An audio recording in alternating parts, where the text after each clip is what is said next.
Catholic social teaching now. That's the social teaching of the Catholic Church. Well, a core principle in Catholic social teaching is, of course, the principle of human dignity. But there's, as part of and I've mentioned this principle before, but many other principles are connected to this principle of the common good, the universal destination of goods, the principle of subsidiarity, participation, principle of solidarity. So all those principles are central to Catholic social teaching, and that also looks at a couple of very important values: truth, freedom, justice, and also the domestic church, which is how Catholics refer to the family. So let's go into human dignity a little more, which really is a very important complement of Reformed political philosophy that can be obtained from Catholic social teaching. So first of all, well, man has been created in the image and likeness of God. So that's in Genesis 1:26, and that's of course a very powerful message, as I've highlighted before. And this image and likeness is present in every human being, without exception, from conception to natural death. And of course, you can already see where the conflicts can arise between people who hold to this worldview, people who hold to other worldviews. But the best way, and this is actually a very interesting thing, and of course it ends up being very close to what Groen van Prinsterer believes, is that the best way to promote human dignity is through the active participation of Christians in public affairs. So let's look at the current political context and what Catholic social teaching has to say about it.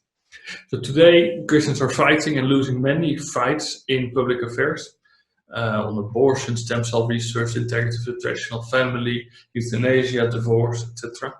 And each of these themes, in one way or another, correspond to a reflection of the denial of the reality that man was created in the image and likeness of God.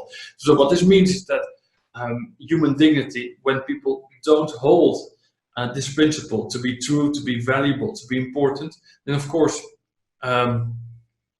people their way of dealing with social issues will be totally different, and this is also a way to interpret current political trends, and therefore instruments are required to counteract the negative influence of especially international institutions that are permeated by humanism. Humanism is can be interpreted as something positive if it takes this human dignity, God-given human dignity, as its starting point. But when it does not, then of course it's an anti. It's a humanism that denies human dignity, and then of course their influence is negative. And all these points are that I mentioned before are actively promoted by international institutions, also national institutions, and of course that's the influence on society is massive. So the great opposition described by John Paul II is between culture of life and the culture of death. And a very interesting element here is this opposition exactly between the two. So culture of life means that the human being has an intrinsic value that has been given and confirmed by God. That's human dignity. And culture of life looks at equality, social justice. And that stands in radical opposition to the culture of death, where life is conceived as the product of mechanical forces with a quantitative and economic value, belief in progress,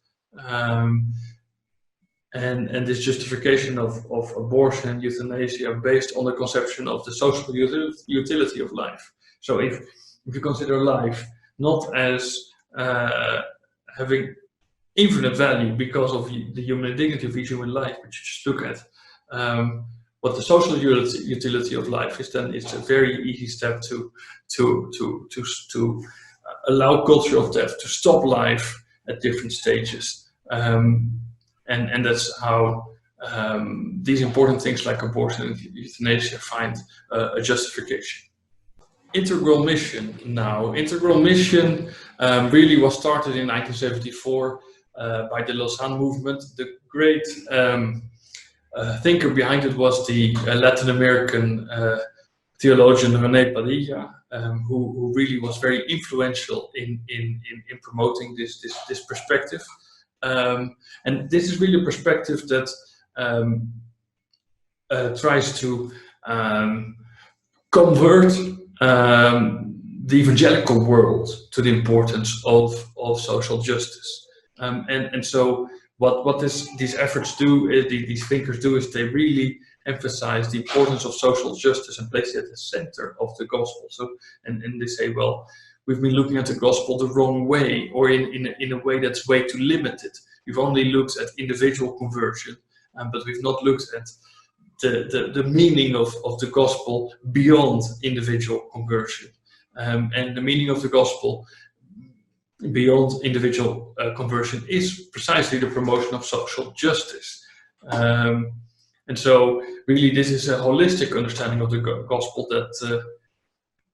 that is promoted at this first Lausanne Congress in 1974. And I mentioned it because it has had a tremendous influence on evangelical denominations and in the evangelical ministries, who started to do social work alongside their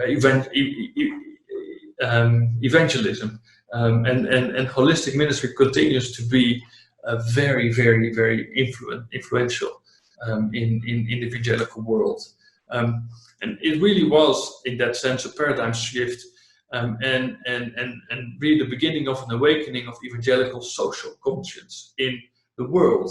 And really this notion was, well, we're not only called to make disciples, we also need to bring social justice, right? And then this was further developed in a series of conferences, the Grand Rapids Consultation in 1982, led by another evangelical leader, John Stott, where it really was formalized this way, that social action is a consequence of evangelism, a bridge to it, a partner in it. So social action, social justice, humanitarian relief, poverty reduction, any humanitarian work goes hand in hand with evangelism. That's the core message of integral mission. And so basically the World Evangelical Alliance formulated this way. It's not simply that evangelism and social engagement must be carried out side by side, but in the integral mission of proclamation that has social consequences. We call people to love and repentance in all aspects of life. So we start seeing a broader perspective of missions, and actually, when you take this further, then you can see why this is also a very interesting political vision. And Brian Myers, one of the founders of World Vision, coined this phrase "sustainable transformative development," and he headed a program that really tried to implement integral mission into the work of this organization. Well, was saying, well, the search for positive change in the totality of human life, in the material, social, and spiritual.